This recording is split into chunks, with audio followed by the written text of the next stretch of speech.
Hello, hello, hello, hello, my Speak Excellent English family. How is everyone? And thank you so much for joining me live or choosing to watch the replay.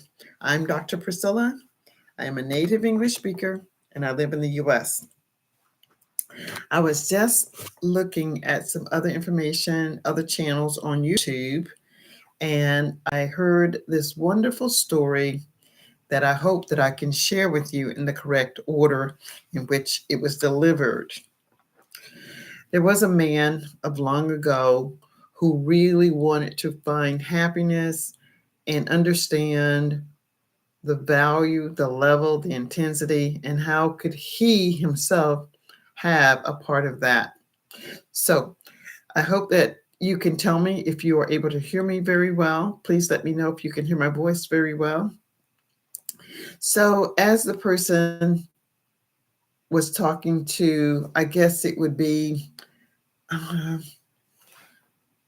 these spiritual advisors, but they have another name. They're like prophets, but they're not prophets either. But I forget what they're called. He wanted to know the meaning of happiness and how could he find it.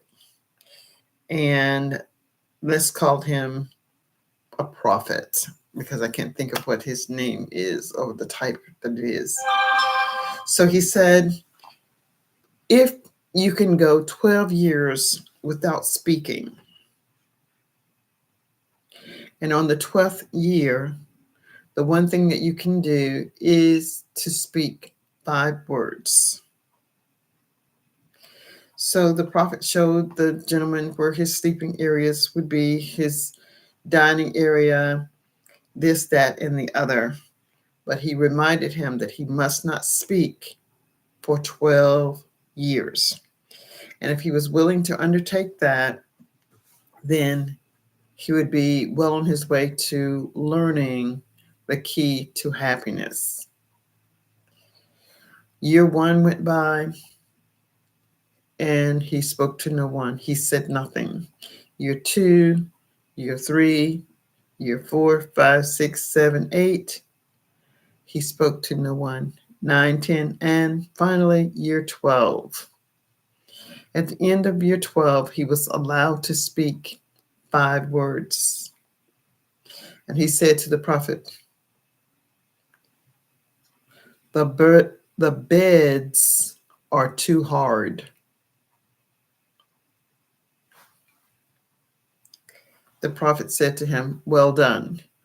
Now you need to go yet another 12 years without speaking on your way to understanding what is happiness. Year 1 through 6 passed and he spoke nothing. Year 6, 7, 8 passed, no sound. 10, 11, 12, at the end of the 12th year, the 5 words were, the food is not good. The prophet says to him, your final test is to go 12 more years without speaking. Year 5, year 10, year 11, and 12, he went and he spoke no words. On the last day of the 12th year, he said, what is the point of all this? That exceeded the 5 words. The prophet said to him, for the past 36 years, all you have done is complained. Now, I was wondering what was the gist, the logic of that story. I'm going to get me some help now to see if I can find out what that was. What was the gist of that story? Just bear with me.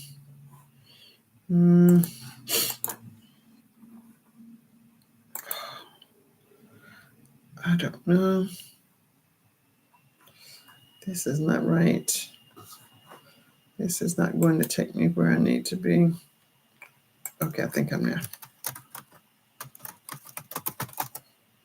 Mm.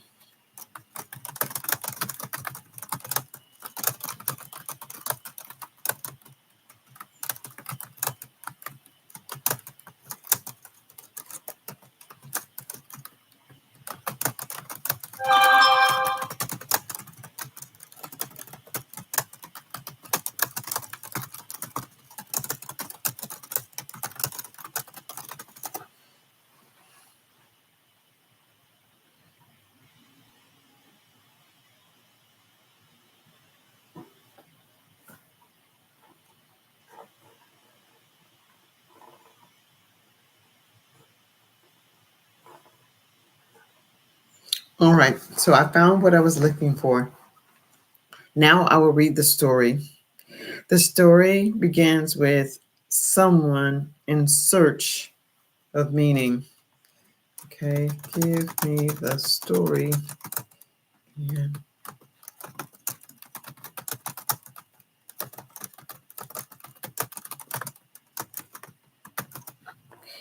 All right. So the title of the story is The Silent Seeker, a journey of 36 years. In a small, quiet village at the edge of a vast desert, there lived a man named Hamid. He was a thoughtful man, known for asking questions that no one could answer. What is the purpose of life? Why do we suffer? Where can truth be found? While others were content with their daily routines, Hamid was restless, plagued by the gnawing sense that something greater lay beyond the horizon of his own understanding. One day, Hamid made a bold decision. He gathered the village around and announced, I will embark on a journey to find the ultimate truth. I will not speak until I discover the answers. The villagers were astonished. How could anyone live without speaking? Hamid, however, was resolute. He left his home with nothing but a small satchel of provisions and the silence he had vowed to keep. The first year of silence, at first, Hamid's journey was fraught with frustration. He walked through bustling towns and sprawling cities, observing the chaos of markets and the whispers of scholars. He listened to the laughter of children and the laments of the grieving. Yet, everywhere he went, people sought to engage him. Merchants called out their wives, strangers asked for his story, and even beggars sought his coin.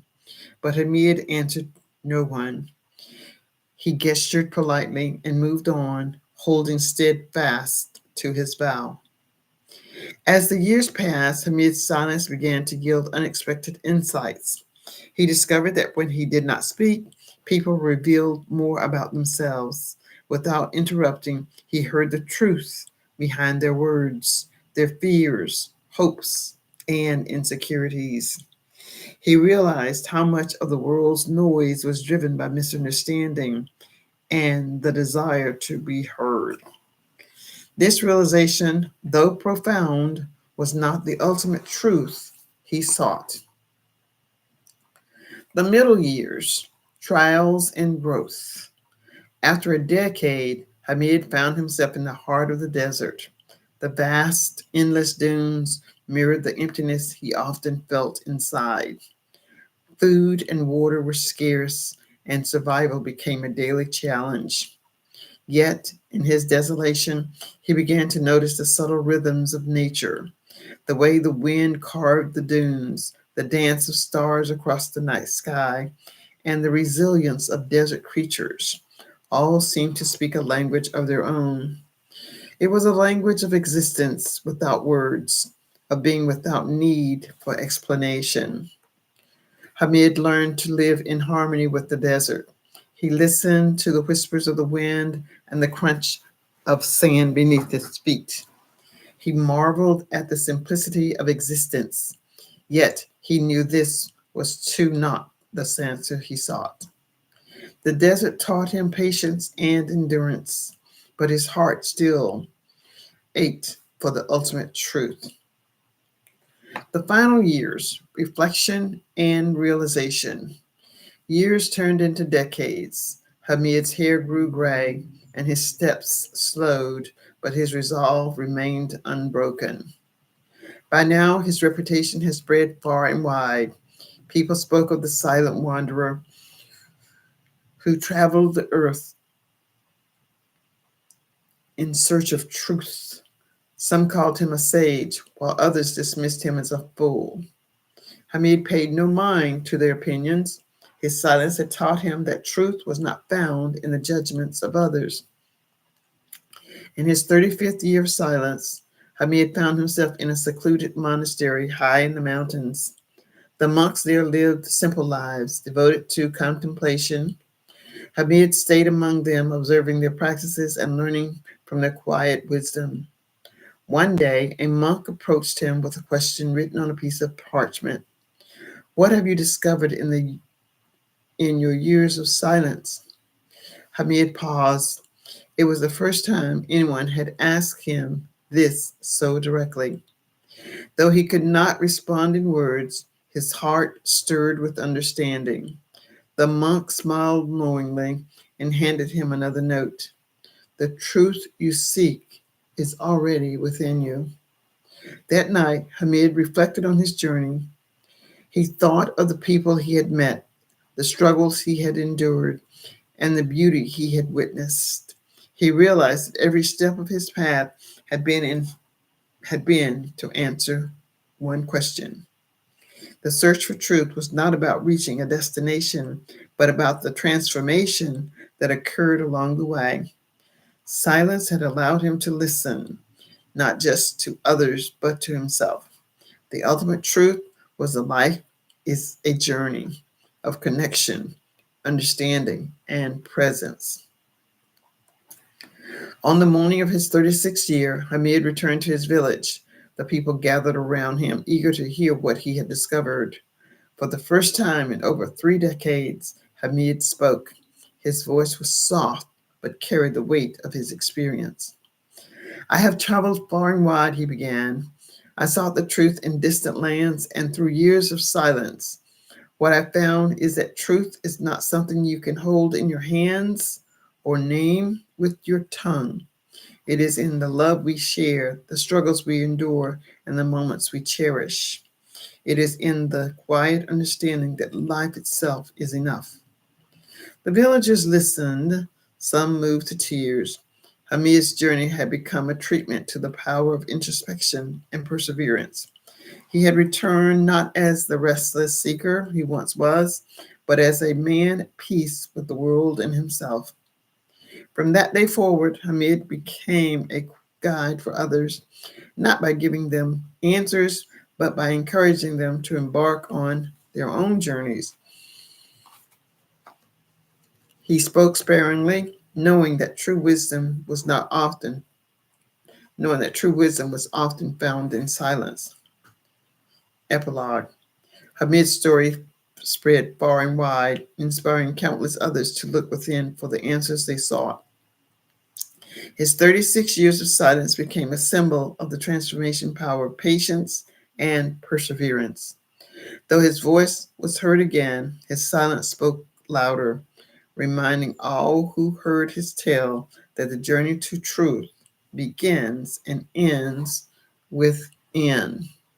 So that is a wonderful story about the sage or a monk finding out what is the true meaning of understanding, compassion, and love.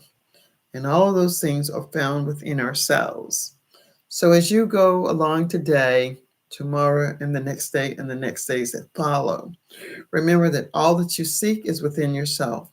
If you cannot find it within yourself, you cannot find it in others. Love yourself like your life depended upon it, because it does. No one should ever treat you better than you can treat yourself. Be kind to yourself, and others will be kind to you. Be kind to your family. Love them as a family. Cherish your family, and be very protective of your family. in most cases, you will only have one family. So love them as if your life depended on it. Thank you so much for listening. I'm Dr. Priscilla, and that was the story of The Silent Seeker, a journey of 36 years.